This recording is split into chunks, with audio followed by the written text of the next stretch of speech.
Sambitin mo ang kanyang pangalan ng 7 beses at magugulat ka sa magiging resulta nito. Hello mga guys, kumusta kayo? Panibagong araw, panibagong video na naman tayo.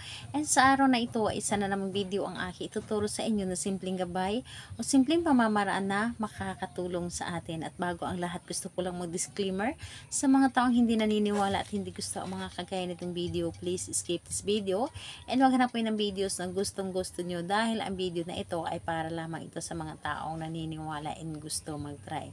Sa lahat po ng mga nagko-comment po dito sa aking video, dito sa loob ng aking channel, mag-iingat sa lahat ng mga nagre-reply sa inyo na dinadala kayo sa akin ng WhatsApp Imo app upang makaiwas po tayo sa scam.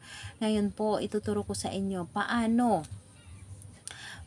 tayo mamahalin ng sobra-sobra ng ating partner gamit lamang or pagsambit lamang ng kanilang pangalan ng 7 beses. Ito ay pwedeng gawin sa parehas ng kasarian, babae ito babae, and lalaki ito lalaki. And syempre naman sa ating babae at lalaki na mag-partner, and pwede rin ito sa magkalapit at magka-LDR sa isa't isa. Ngayon po, ituturo ko sa inyo, and ang mga kailangan natin dito is yung sarili lamang natin. Wala tayong ibang gagamitin, wala tayong ibang ihanda kundi sarili lamang natin.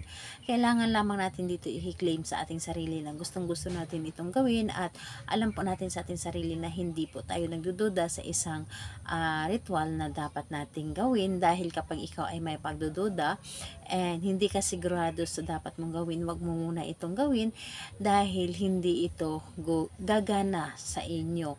Dahil sa paggawa ng ritual, kailangan natin dito ang inyong lubos na paniniwala at tiwala para matupad mo or gumana ang paggawa nito, ang iyong paggawa ng ritual gagana sa kanya.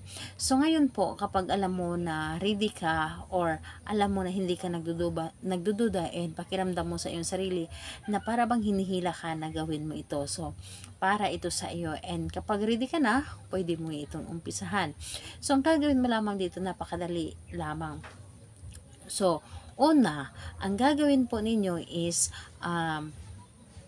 pumikit lamang and ramdamin po ninyo ang inyong gagawin, and pumikit kayo at isipin mo ng husto ang inyong target. Isipin mo ng husto, and kapag naisip mo na ito, ay sambitin mo ang kanyang pangalan.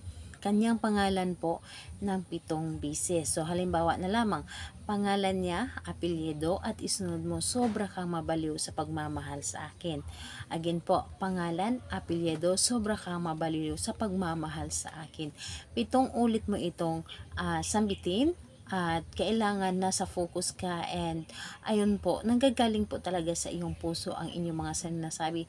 Yung tipong gustong gusto mo na niya, mararamdaman niya sa inyo, yun ang isip, para nanggagaling mismo sa inyong puso ang inyong ginagawa. And syempre, dapat positive ka. Huwag mong hayaan na magiging negative yung nasa isip mo, dahil kapag negative ka, malabo mo ito mapagana. So ayun po, yun lamang. And kung magtatanong ka kailan mo itong gawin mo ito mas maganda na sa umaga, pagkagising mo sa umaga, or di kaya bago ka matulog sa gabi. Yun po ang pagkagawa mo nito.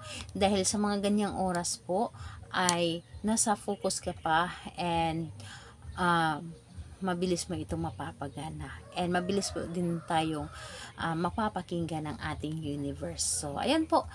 So, kahit anong araw po at oras, basta umaga, pagkagising, or di kaya bago ka matulog sa gabi.